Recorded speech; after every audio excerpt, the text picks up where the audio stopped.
You're sitting with a group of people watching a game. Something big happens. Everyone reacts instantly, shouting, jumping, arguing like something real just shifted in their lives. And you feel nothing. Not nothing. You understand what happened. You can see why it's exciting. But the feeling doesn't land. So you do what you've learned to do. You wait. You watch everyone else's face first. You clock the expression, the energy in the room. And then, a half second after everyone else, you nod. Maybe you say, "That was crazy." Maybe you laugh when they laugh. Not because you feel it, because you've learned to mirror it. And there's always that moment after, when someone looks at you and goes, "Wait, you don't actually follow this, do you?" And you shrug it off. "I don't know. I'm just not really into it."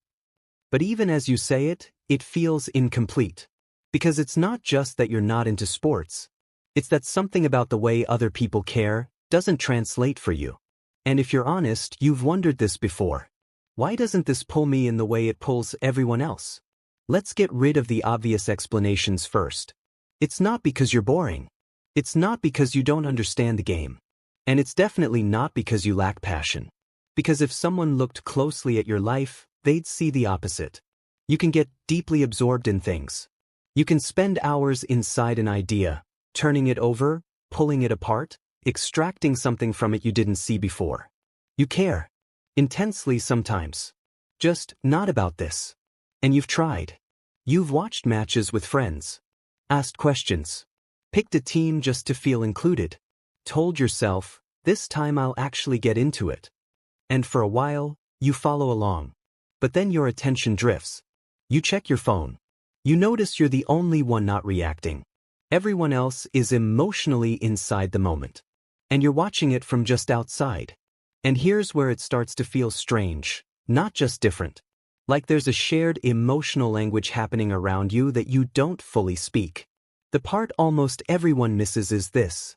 The reason you don't obsess over sports has almost nothing to do with the sport itself. And once you see what's actually happening underneath, you'll realize it was never about the game in the first place. On the surface, this looks like a simple difference in taste. Some people like sports. You don't. End of story. But that doesn't hold up. Because this isn't about preference. It's about engagement. When something genuinely interests you, you don't half engage. You go deep. You analyze it. You think about it long after it's over. So the real question isn't, why don't you like sports? It's, why doesn't this trigger that same response? And this is where it starts to get interesting. Because sports aren't just entertainment. They're psychological. There's a concept in psychology called social identity theory. It explains why people say, "We won," even though they never stepped on the field. Their brain has genuinely attached part of their identity to that team. So when the team wins, it feels personal. When the team loses, it also feels personal. That's why the reactions seem disproportionate from the outside. Because on a neurological level, it isn't just a game.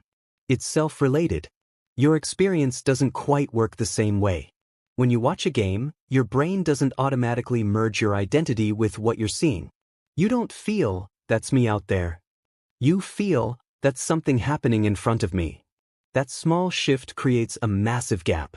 Because without identity attachment, there's no emotional urgency. The result lands differently. The stakes feel different. The whole experience feels like observation rather than participation. But that still doesn't fully explain it. Because you do connect to things. Sometimes very deeply. So what's actually different here?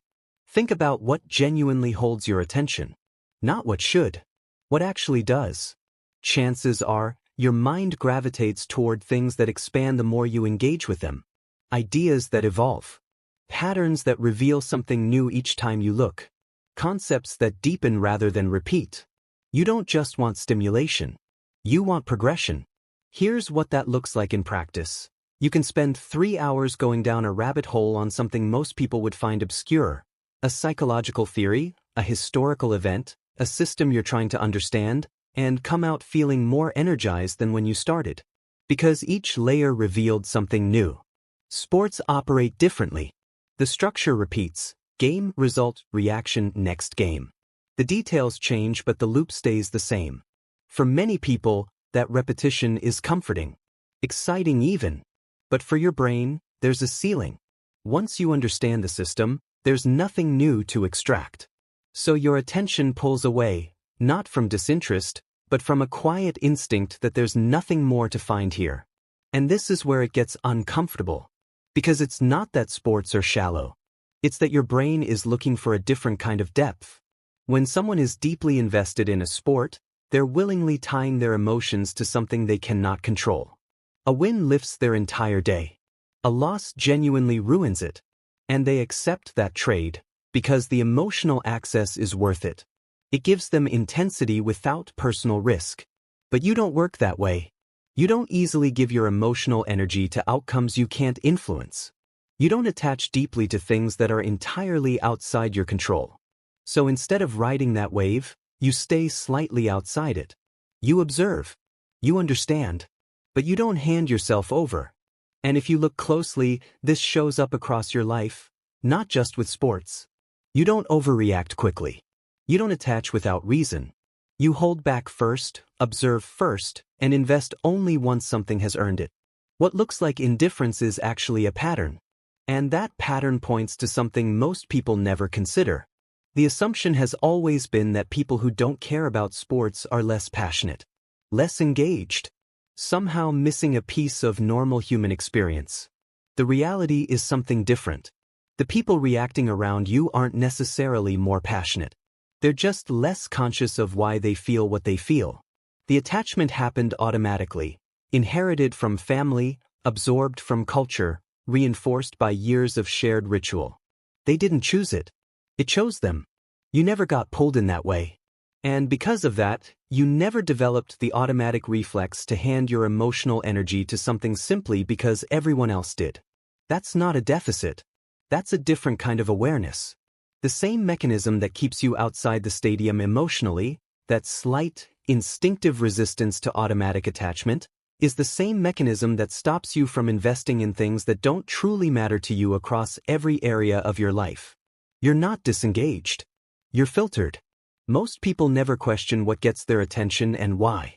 You, almost by default, do. There's nothing missing in you.